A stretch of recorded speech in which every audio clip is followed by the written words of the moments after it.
지난 주말에 나올 것으로 예상됐던 유승민 의원의 공천 문제 아직도 안 나오고 있고 내일이나 돼야 아마 나올 것 같다는 그런 소식 들리고 있고요. 네. 그 다음에 더불어민주당 비례대표 공천 문제 계속 문제가 되고 있는 상황입니다. 자, 오늘 김원경 처장님, 그동안 이 문제, 특히 이제 더불어민주당의 비례대표 공천 문제 때문에 논란이 되고 있는데 이 문제에 대한 언론의 보도, 태도 어떻습니까? 지금 더불어민주당에 대한 보도는 사실 최근, 그러니까 어저께 이제 굉장히 많이 나왔어요. 네. 그런데 대체적으로 보면은 이게 그 문재인 전 대표의 또는 문재인 전 대표 또는 386 운동권 맨날 그들이 하는 친노 패권주의 그들의 반란이라는 식의 그런 지적이 굉장히 많았습니다. 이게 대표적으로 사실 지금 조중동 신문의 사설이 모두 이 관련된 사설을 이제 실었는데요. 오늘 아침에 사설들을 보면은 전부 다 똑같아요. 주제가 제목도 거의 비슷한데 한마디로 실질적인 오너, 더민주의 실질적인 오너들이 이제 자신들이 오너임을 똑똑히 보여주는 그런 그 세력을 과시했다라고 하면서 친노 운동권 세력들이 반란을 꾀하는 그런 과정이다라고 이렇게 주장을 하고, 그러니까 그렇게 얘기를 하고 굉장히 비판하고 있습니다. 그런데 사실 그 더민주의 비례대표 그 내용이 분명히 문제가 있잖아요. 근데 그 문제를 하나하나 조리 있게 짚으면서 어떤 후보는 어떤 점에 있어서 부당하다 이런 식의 얘기를 하는 게 아니고 지금 말씀드린 이런 프레임, 친노 패권주의자들이 굉장히 자신들의 권력을 쟁취하기 위해서 당파 싸움을 하고 있는 것처럼 이렇게 보도하는 것이 사실 가장 대표적인 더민주에 관련된 그 프레임이고요. 그러면서 이제 새누리당 공천도 사실 지적하지 않는 건 아닙니다. 그렇게 이렇게 같이 합치면서 정치가 3류가 아니고 4류로 전락하고 있다라고 굉장히 진흙탕 싸움으로 이렇게 묘사를 하고 있어요. 그런데 특히 선거보도에서 이런 식으로 다 나쁘다.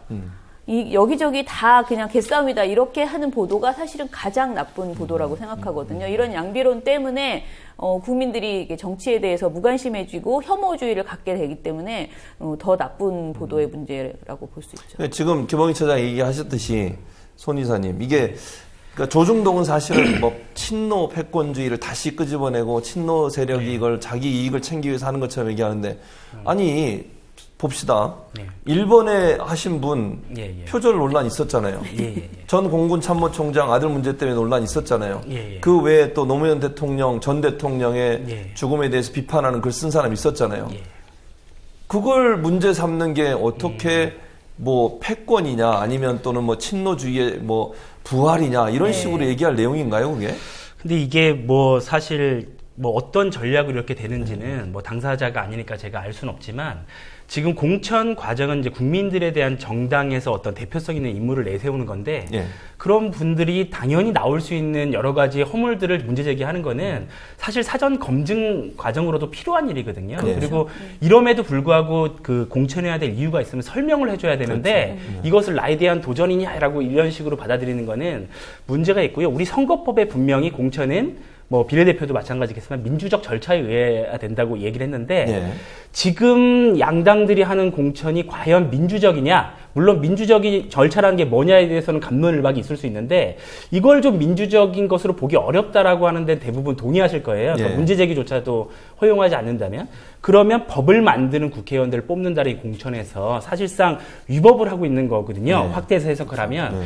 그래서 이런 내부의 소통 그리고 당연한 문제 제기, 검증 이것조차도 허용하지 않는 거는 민주주의하고는 좀 거리가 멀다. 이렇게 좀 인식을 하셔야 될 것 같습니다. 그러면 이게 지금 손우정 이사님한테 먼저 여쭙고 그다음 김영희 씨한테 다시 여쭈려고 하는데 뉴스를 보면 사실 이게 국민의당이든 새누리당이든 또는 지금 더민주든 공천 문제 때문에 갈등이 많잖아요, 사실. 그런데 그러면 다른 정당 중에 혹시 이런 문제 없이 비례대표든 공천 문제 잡음 없이 이렇게 이루어진 그런 정당은 없습니까? 그러니까 우리가 사실 공천이 잘된 공천이 뭐냐라는 거는 지금 이루어진 일가준만 평가하기 좀 이르고 사실은 선거 결과도 봐야 되고 그리고 4년 뒤에 이 사람이 정말 의정활동을 잘했냐가 종합적으로 봐야 공천을 잘했냐 이렇게 평가할 수 있는 건데 이제 지금 어쨌든 사람을 공천하는 과정의 문제에 있어서는 흔히 우리가 진보 정당이다라고 불리는 정당들은 이미 당원들의 직접적인 투표로 그것을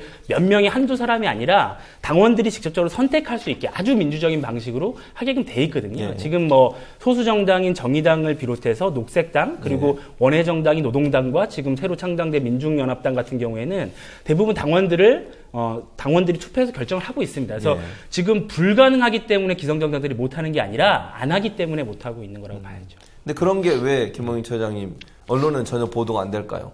예를 들면 문제 있는 것만 보도가 되고 잘 되고 있는 사례들은 왜 언론이 보도를 안 하는 걸까요? 언론이 잘못됐기 때문이죠. 그렇죠. 재미가 없어서. 그건 아니고 사실은 예전에는 그런 보도들 굉장히 많았어요. 신선한 시도나 또는 뭐 유권자의 신선한 그 투표 독려 운동이나 또는 정당의 소수 정당의 이야기들이 제법 많이 보도가 됐습니다.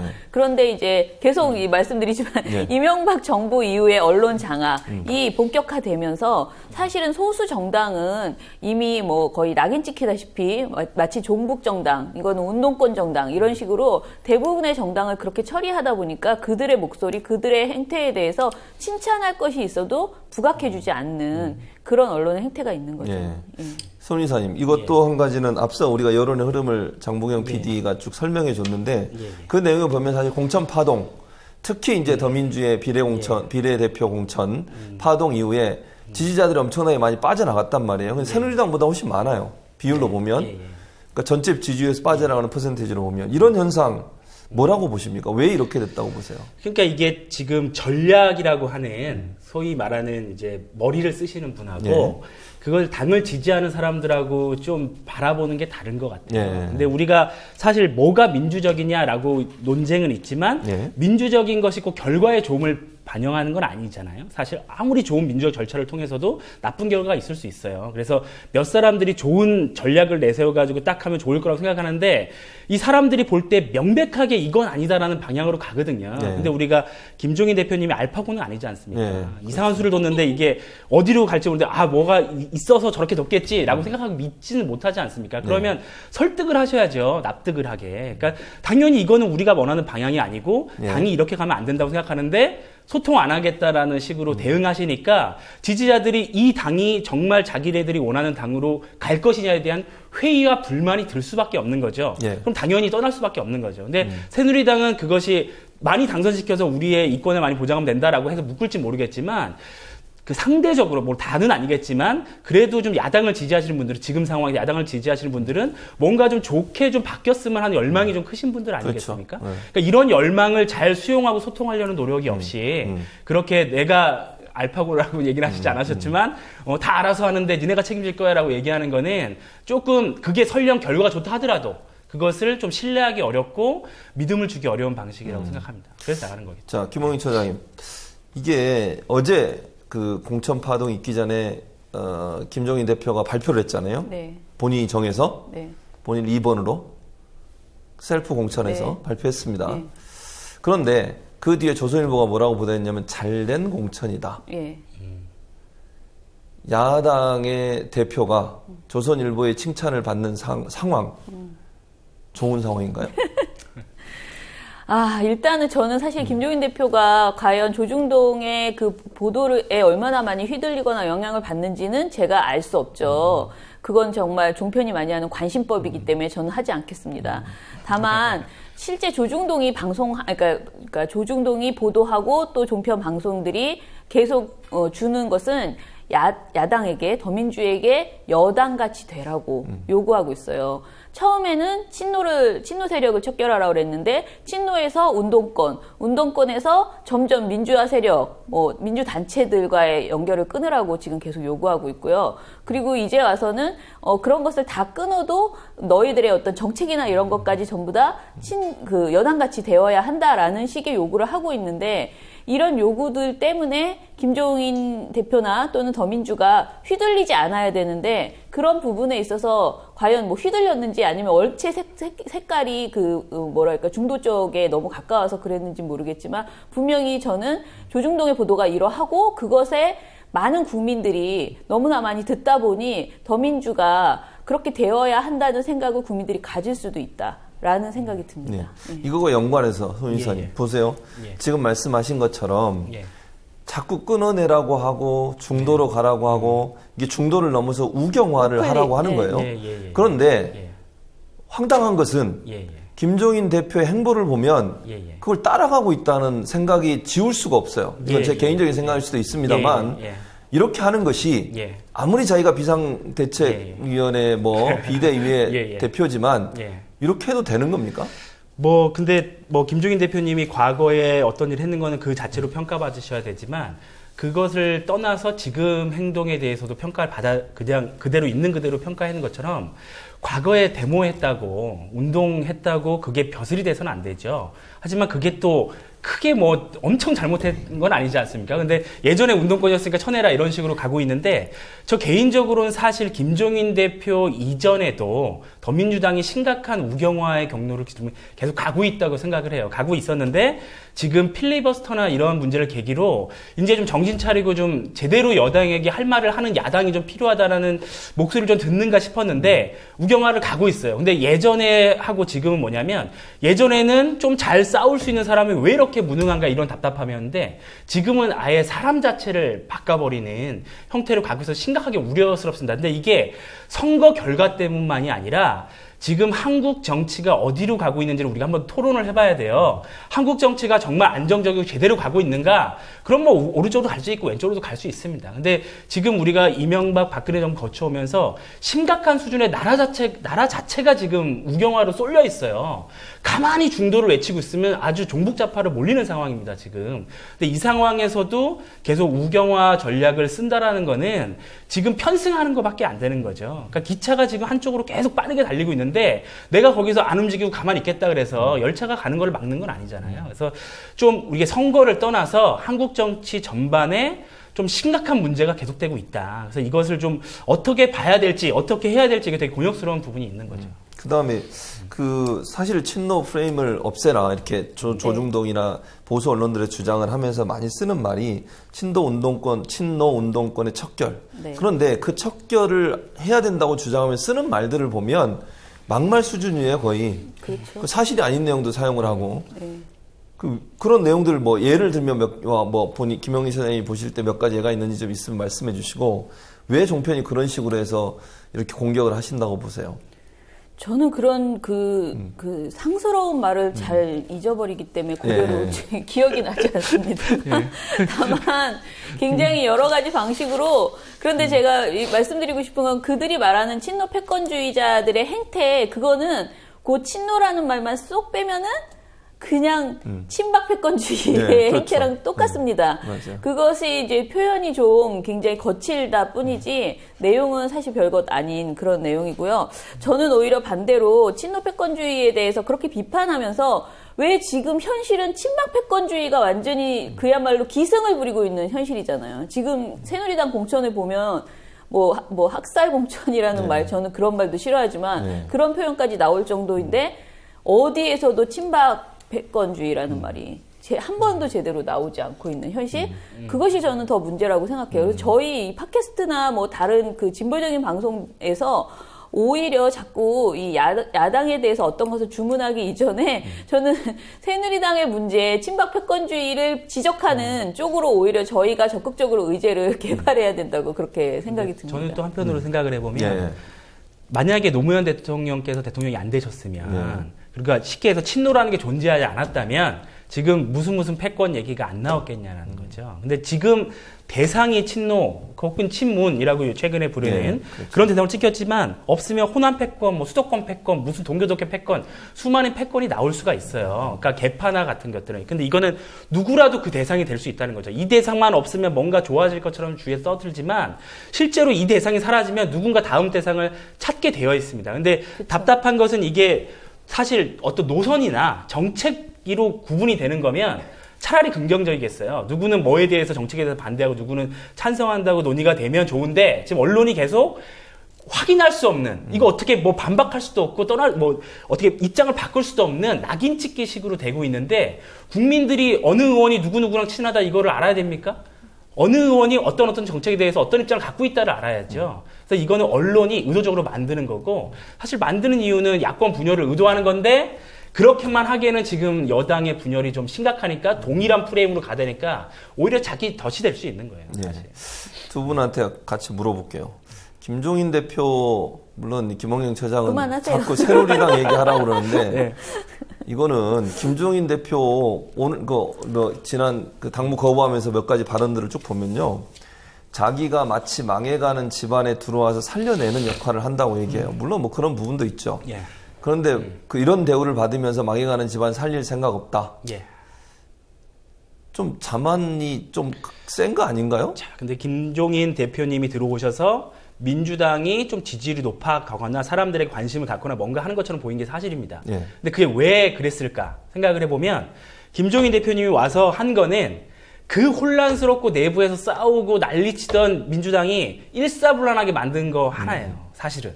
그러니까 사람들이 이 방향이 내가 조금 마음에 안 들더라도, 조금 내가 생각한 건 다르더라도 그래도 이제 뭔가 좀 하겠구나, 지네끼리 싸우지 않고, 이거거든요. 근데 김종인 대표님이 딱 오셔가지고 니네 내 말 안 들으면 이렇게 할 수 있는 이유가 뭐냐면, 내가 나가면 니네 또 싸우고 자중질환 할 거 아니냐라고 보는 거예요. 그러니까 민주당에서 부끄러워해야 돼요. 그리고 민주당에서 김종인 대표님을 비판하고 하는 분도 물론 내용상으로는 적극적으로 동의하지만, 그분이 떠났을 때 자신들이 그런 일사불란함과 뭔가 대의를 위해서 할 수 있느냐, 이거를 보여줘야 되는데, 사실 국민들도 그들 스스로도 여기에 대한 확신이 있느냐 좀 의심스러운 점은 있어요. 하지만 김종인 대표님이 아니면, 이거를 만약 이게 불가능한 정당이라면 사실 더 볼 것 없거든요. 그래서 사실 김종인 대표님이 어떤 대단한 그 전략과, 그리고 지금 뭐 경제민주화 이야기 하시지만 사실 구체적으로 드러난 바가 없지 않습니까? 우리 박근혜 정부 대통령 할 때도 경제민주화 그렇게 했으면 하셨어야 되는데, 지금 하겠다는 거하고 실제 뭘 했냐는 다른 거거든요. 그래서 조금 김종인 대표님에 대한 그 평가는 그 개인에 대한 평가와 달리 지금 민주당에서는 그런 역할을 하신 것을 우리가 잘 봐야 된다. 근데 문제는 김종인 대표나 박근혜 대통령이나 고집이나 하는 행동을 보면 뭐가 그렇죠. 차이가 있냐는 거죠. 예, 맞습니다. 그 남자 김원경 처장님, 그런 차이가 있다고 보세요? 아니요. 그런데 지금 우리가 그 김종인 대표의 개인적인, 우리 잘 알지도 못하는 어떻게 보면은 그런 거를 가지고 그분이 뭐 이게 노욕이라는든지 그런 굉장히 보도 많이 나와요. 노욕이고 뭐 자르고 뭐 여러 가지 문제점들, 그냥 소통이 되지 않는 건 사실이고 지금 이번에 드러난. 근데 저는 그냥 비례대표 공천 문제 얘기하자고요. 그냥 그 공천에서 누구가 어떤 문제가 있었고, 그러니 이것을 어떻게 바로 잡자라는 식으로 나가야지만 이게 선거에서 국민들이 관심을 갖는다, 이렇게 생각을 하는 거예요. 그러니까 그냥 김종인이라는 개인에 집중하면은 저는 자꾸만 선거 무관심해진다. 선거하기 싫어지거든요. 뭐 이래, 이쪽이나 저쪽이나 다 무슨 뭐 독재 같아, 뭐 이런 식의 그 컨셉으로 가면은 저는 결코 유리하지 않다고 봅니다. 그러니까 저도 그런 마음이 들거든요. 네. 김종인 씨 하는 태도를 보면. 그리고 또 한 가지는 지금 말씀하신 것처럼 이걸 이렇게 바꿨으면 좋겠다. 처음에 바꾸자고 가니까 뭐라 그랬어요? 바꿀 생각 없다. 나 짐 싸서 나가겠다. 그게 대표가 할 짓입니까? 솔직히 얘기하면? 이 점점 너무 세지는데요, 발언이. 아니, 그건 저는 개인적으로 그렇게 하면 안 된다고 생각합니다. 공당의 대표가 무슨 몽리를 부리는 것도 아니고, 마음에 안 들면 나가겠다는 거 아니에요? 내 말 안 들으면 안 된다는 그런 식의 태도를 보이는 것이, 과연 소위 우리가 집토끼, 산토끼 얘기도 하지만, 집토끼라고 하는 사람들이 얼마나 큰 실망을 하겠어요. 말은 안 하지만 마음속에 얼마나 큰 상처를 받겠냐고요. 또 한 가지는 이분이 뭐 어쨌든 정당에 들어와서 국회의원을 하시겠다고 하고, 어쨌든 자기가 원하는 사람들, 우클릭해서 뭐 어쨌든 중도층이라고 얘기하는 그분이 그런 사람들을 데려와서 자기의 어떤 친위 그룹을 구성하고, 만약에 그분이 들어와서 대권까지 넘본다고 하시면 그런 상황이 안 될 거라는 뭐 그런 가능성도 충분히 있잖아요, 지금. 근데 그런 가능성이 있지만 우리가 그렇게 얘기하는 건 좀 너무 나갔다는 생각이 좀 들고요. 뭐 사실 뭐 노욕이다 얘기하는 것도 그렇게 비판을 할 수는 있는데, 그분이 꼭 욕심 때문에 그렇게 했다 우리가 확신을 할 수 있는 건 아닌데, 다만 지금 말씀하신 것처럼 지금 김종인 대표님의 리더십이 잘못해낸 어린아이를 꾸짖는 리더십이거든요. 그러니까 버릇을 고쳐주겠다라는 리더십인데, 그런 정당이 사실 국민들에게 리더십을 발휘할 수 있을까? 사실 이게 그렇게 야당이 비판했던 박근혜 정부의 리더십이랑 동일하거든요. 그래서 이런 리더십을 가지고 한국 정치의 어떤 제대로 된 야당의 모습을 보여주겠다. 사실 꾸짖어야 할 대상은 자기보다 강자여야죠. 야당이 제대로 싸우려면 자기 지금 시기적인 촉박함 때문에 자기한테 한마디도 못하는 같은 당 사람들이나 지지자들이 아니라 자기보다 센 사람을 꾸짖어야지 이게 야당다운 모습인데 그 점에서는 대단히 아쉬운 모습입니다. 그리고 앞으로 지금 총선 비례 2번에서도 저희가 좀 약간 우려스러운 지점 말씀하신 것처럼 이분이 어쨌든 지금 망해가는 회사에 어쨌든 딱 이렇게 들어와가지고 먼저 좀 해보겠다. 이렇게 하시려고 들어온 것 같았는데 비례 2번이라고 하시는 거는 대선까지 이렇게 계속 가실 건가 보다 이런 우려감이 드니까 그런 문제 제기를 하는 거죠. 그래서 정말 야당다운 리더십을 찾으셔야 된다. 이렇게. 김원경 지사님 자꾸 그만하자고 하니까 제가 접겠습니다만 네. 좀 생각을 많이 하셔야 될 것 같다는 생각이 듭니다. 김 처장님, 네. 그 언론에 보면 네. 이번 이제 총선 관련한 뉴스 내용들을 쭉 보면 대부분이 이런 계파 갈등, 그 다음에 누구와 누구의 개판이 뭐 이런 싸우는 얘기 이런 얘기만 있거든요. 근데 원래 총선 보도에 가장 중요한 거는 유권자들이 선택을 잘할 수 있는 정보를 줘야 되는 거잖아요. 네. 그런 내용들이 혹시 언론에 보도된 게 있나요? 정당 정책이라든지 개인의 어떤 정책에 관한된 문제라든지 공약이라든지 이런 부분들. 지금 정책 보도가 거의 실종되어 있고 정책 보도가 나온다 하더라도 정말 가뭄에 콩나듯이 나오지만 그것이 어떻게 보면 이렇게 전략적으로 새누리당의 정책을 홍보해주거나 또는 야당의 정책에 대해서 그게 무슨 포퓰리즘이라고 비판하는 식의 그런 몇 개의 보도 빼고는 사실 정책 보도라고 할 만한 내용들이 거의 전무한 상태. 그것도 그냥 이렇게 수박 겉핥기식으로 보도하는 거고요. 정책을 검증하는 보도는 거의 불가능한 그런 상태라고 보시면 돼요. 그리고 계속 인물에 대해서도 사실 총선에서는 정책도 정책이지만 인물도 굉장히 그렇죠. 많이 보거든요. 근데 인물에 대해서도 인물 검증이 사실상 없죠. 그냥 이 사람이 친박이냐 비박이냐 친노냐 뭐 어디냐 이 개파 이 얘기 빼고는 그 사람이 그동안에 어떤 여러 가지 공식을 하면서 수행했던 문제점이 있다거나 이런 것들에 대해서 짚는 식의 보도들이 없죠. 최근에 나경원 의원의 그 문제를 이제 뉴스타파에서 공개를 했는데 그렇죠. 이걸 다른 언론에서 받지 않는다고 지금 이제 오늘 한겨레 신문에서 보도했잖아요. 근데 사실은 그것을 지금 현재의 방송에게 요구하는 것은 너무 무리한 요구예요. 그런 내용은 보도하지 않습니다. 이거 심각하게 정말 국민이 알아야 될, 선거에서 알아야 될 정보는 제공하지 않고 계속 대통령에게 아부하는 사람이 누구인가, 대통령이 사랑하는 사람은 누구인가, 대통령 눈밖에 난 사람은 누구인가, 이것만 계속 강조하는 이런 보도들을 하고 있는 거죠. 예. 그러면 또 한 가지, 오늘 새누리당에서 비례대표 후보자들을 발표를 했어요. 네. 그 중에 당선권 안에 들어있는 사람 중에 한 분이 조선일보 편집국장을 했던 분이에요. 네.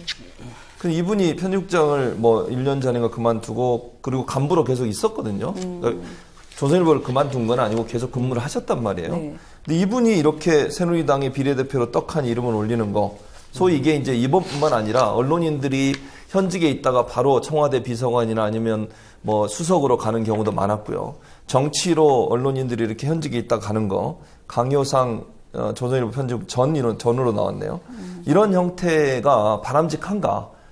어떻게 보세요? 언론인이 정치로 가는 그런 현상, 일반적으로 이렇게 얘기할 수 있겠고, 또 한 가지는 그만두지 않은 지 얼마 안 된, 그러니까 최근에 그만두거나 아니면 현직에 있다가 바로 가는 현상, 어떻게 봐야 될까요? 일단 언론인도 국민이니까 직업 선택의 자유가 있는 거죠. 그러나 지금 말씀하신 것처럼 최소한의 언론인으로서의 삶을 마무리를 하고, 그리고 저는 어느 정도 공백기를 반드시 거쳐야 된다고 생각을 해요. 그리고 그렇게 돼서 뭔가 교수도 하고 보통 이렇게 하고 나서 이제 가잖아요. 근데 언론인이었다가 바로 어제까지 뉴스를 진행하다가 갑자기 청와대를 간다거나 또는 이렇게 불쑥 이렇게 그냥 출마를 결정한다거나 이런 것들은 사실은 도덕적인 부분에 있어서 흠집이 있다고 봐야 된다라고 생각을 해요. 왜냐하면 언론인으로서 그 사람이 평소에 방송하거나 이제 신문에서 논설을 하거나 이런 과정에서 분명히 정치적인 것에 대해서 자기가 어떤 잣대를 갖고 이렇게 비평하고 이렇게 했을 거란 말이에요. 그러다가 갑자기 자신의 정치색을 딱 보여주면서 가는 거잖아요. 이런 부분은 사실 그 전에 그 사람을 믿고 그 사람이 중립적인 방송을 그러니까 뭐 방송을 할 것이다 또는 언론인으로서 최소한의 그 양식을 가지고 이제 그 논평할 것이다 이렇게 기대했던 것을 기만하는 것이 아닌가 이런 생각이 듭니다. 그럼 혹시 이제 그거 예를 들면 언론인이 하루아침에 간다고 보지만 그게 하루아침에 결정됐을까요? 예를 들면 이런 거죠. 새누리당이나 청와대에서 수석으로 어떤 사람을 뽑을 때 그 사람을 오랫동안 봐오지 않았겠어요? 네. 하루아침에 그냥 보고 찍어가지고 오는 건 아니잖아요. 그러면 그 사람이 그런 일이 있을 때까지 어떤 형태는 추파가 던져졌다고 저는 개인적으로 추측이 되는데 그게 정치권에서 언론인한테 보냈던 언론인이 정치권에 보냈던 어떤 밀월의 관계가 형성된 사람을 뽑지 않겠어요? 믿을 만한 사람을 수석으로 앉히지 그냥 아무나 중립적인 사람 앉히는 건 아니잖아요. 예. 그러면 언론인이 이미 몇 달 전부터 심하게는 몇 년 전부터 이미 모종의 관계, 밀월의 관계가 형성됐다고 볼 수 있는 거 아니에요? 저는 밀월의 관계가 형성됐는지는 그거 함부로 우리가 말할 수는 없으나 어떤 정치인이 이제 특히 종편에 나와가지고 굉장히 그 정권에 충성을 바치는 발언들을 끊임없이 하는 것은 메시지를 보내는 것이라고 생각을 해요. 저 이렇게 잘하고 있어요. 그리고 실제로 그 사람들 중에서 지난번에 종편 패널자 그 정말 충성스러운 패널 4명인가가 지금 새누리당에서 공천을 받을 그렇죠. 네, 그런 상황이고 실제로 그런 것들이 계속 이루어지는 것을 봐서는 언론인들이 그것을 의식하지 않았으리라고 기대하기는 좀 힘들지 않을까. 네. 대부분의 언론인들이 정치에 진출할 것을 생각하고 어떤 발언이나 글을 쓰는 데 있어서 그런 색깔을 드러내지 않았을까. 그런 거는 뭐 충분히 생각해 볼 수 있죠. 그러니까. 네. 그래서 저는 개인적으로 아까도 김영현 차장도 말씀하셨지만 일정 기간 동안 못 가게 해야 돼요, 정치권에. 지금 우리가 뭐 정관예우 막기 위해서 세무서에 근무했던 분들이나 법관으로 일하셨던 분들은 관련 직종에 1년인가 2년 못 가게 막고 있잖아요. 그런 룰을 정치인들 뿐만 아니라 이 언론인들한테도 네. 그런 규정을 둘 필요가 있다고 저는 개인적으로 생각을 합니다. 그럼 이제 새누리당 얘기하면서 유승민 얘기를 안 할 수가 없는데 손 이사님, 유승민 의원 공천 문제가 아직도 이제 매듭이 안 이어졌단 말이에요. 내일까지 넘어가게 되는데 지난주에 얘기했는데 아직도 그렇죠. 이게 이제 그러면 새누리당의 선택은 뭐예요? 둘 중에 선택의 여지가 뭐가 있나요, 지금? 아니, 지금 뭐 무공천 얘기도 나오고 뭐 공천 시나리오도 나오긴 하고 그리고 공천 안 하는 방식도 있고 뭐 이렇게 나오긴 하는데 일단은 현실적으로 봤을 때 공천 주기 싫은데 그 탈당이 명분 주지 않겠다, 그러니까 살아남을 명분 주지 않겠다라는 지금 기싸움을 계속하고 있는데 어쨌든 24일까지 어쨌든 선택의 그 칼이 지금 유승민 의원이 이거 어쨌든 선택을 안 하면 국회의원 선거를 못 나가니까 그렇죠. 지금 계속 압박을 하고 있는 거죠. 그 명예롭게 퇴진하라고 하는데 그거는 공천을 안 주겠다는 말이죠. 예.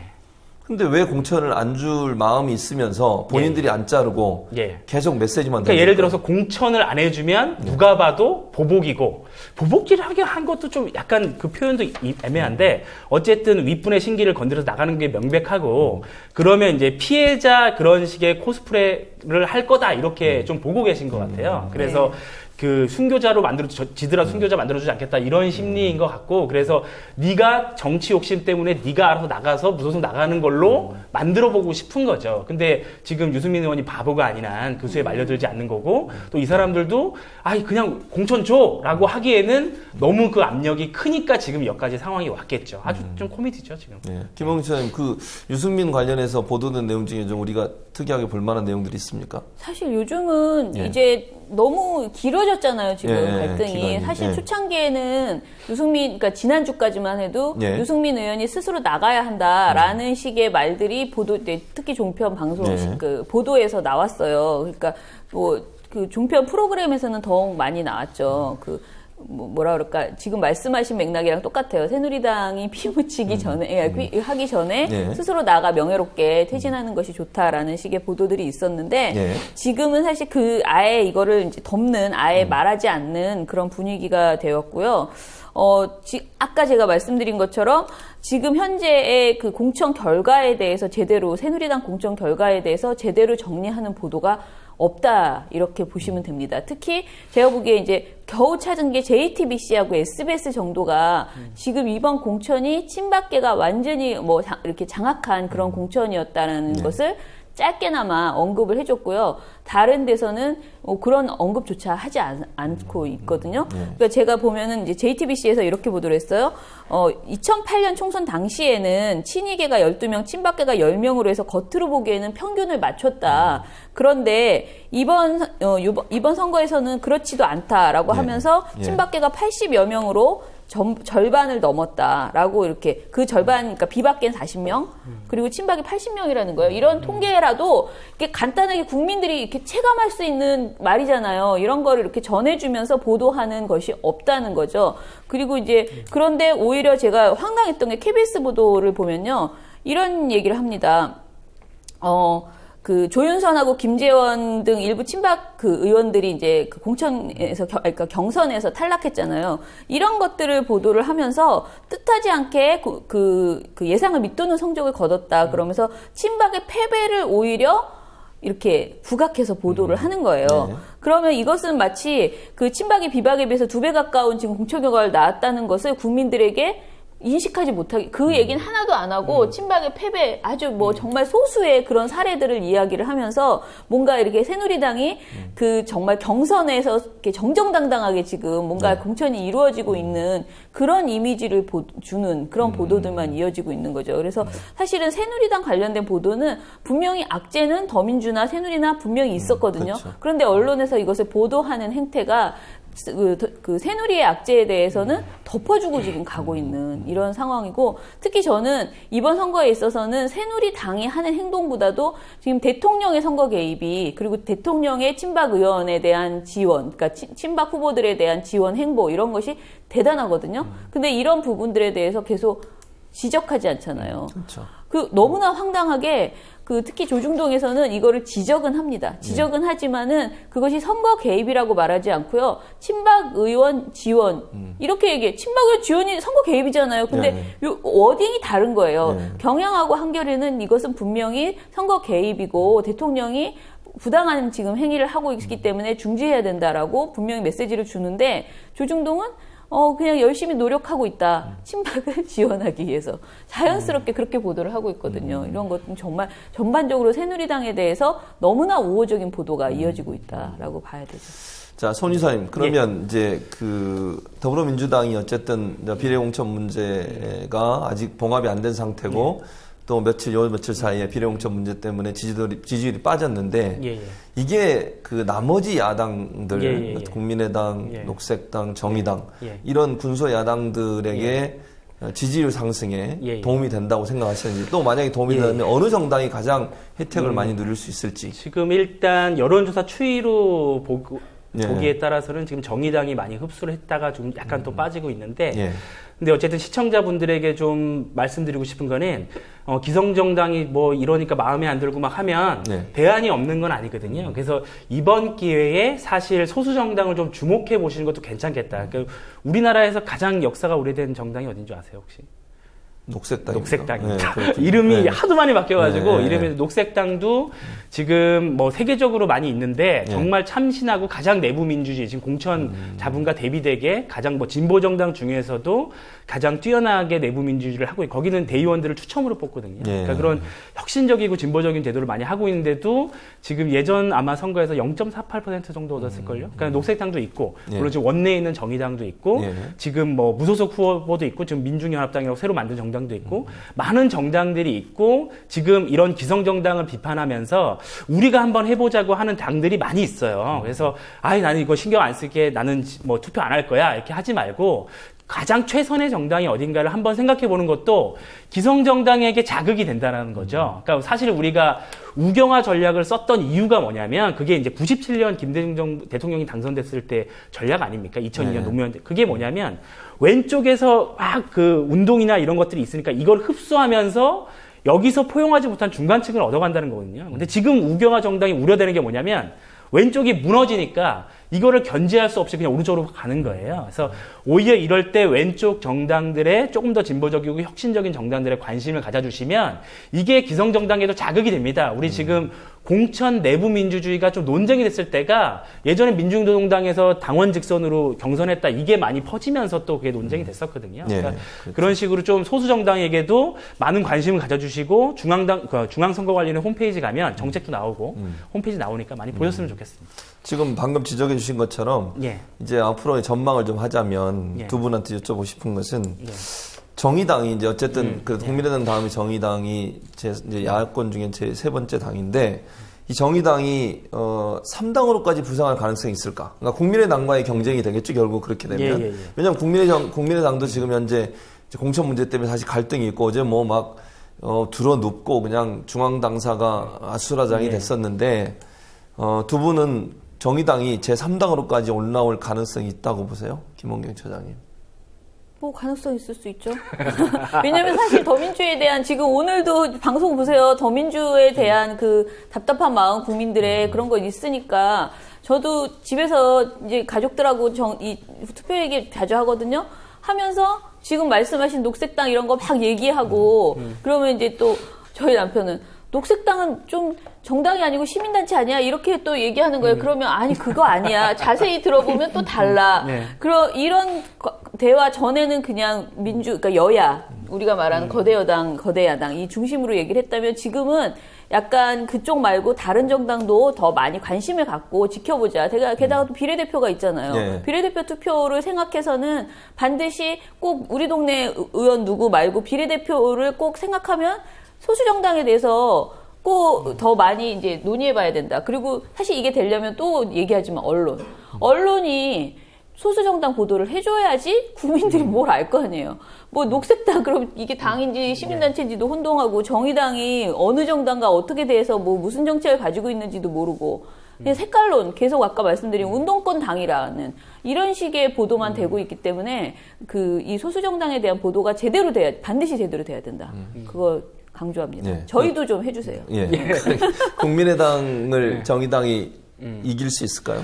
그러니까 희망으로 얘기할 거냐, 현실적인 분석을 할 거냐의 문제인데, 이게 오늘 처장님 옷 색깔이 국민의당이냐, 녹색당이냐, 이게 좀 헷갈리는데, 어쨌든, 현실적으로 봤을 때, 정의당이 사실 예전의 진보 정당보다 확장력이 그다지 크지 않은 건 사실이거든요. 왜냐하면 이제 정의당도 마찬가지로 이제 원내들이 현실 정치 하겠다고 하시면서 지금 많이 이제 민주당하고 연대 이런 거 하면서 오히려 좀 같이 이끌어야 될, 원내 정당으로서 이끌어야 될 나머지 진보 세력들하고 좀 약간의 관계 개선하는 데 부족함이 좀 있어요. 그래서 지금 계속 새로운 정당들, 진보 정당, 표방한 정당이 나오고 있는데, 그러니까 너무 이제 이쪽 큰 정당들하고 하는 것도 한 축으로 하면서 만약에 이쪽에도 좀 관계를 다시 복원을 한다면 충분히 3당까지 현실적으로는 사실 국민의당이 우리가 깎아내리긴 하지만 지금 지지세가 뭐 그렇게 허약한 건 아니거든요. 그래서 쉽지는 않겠지만 도전할 수 있는 부분이 좀 있고, 근데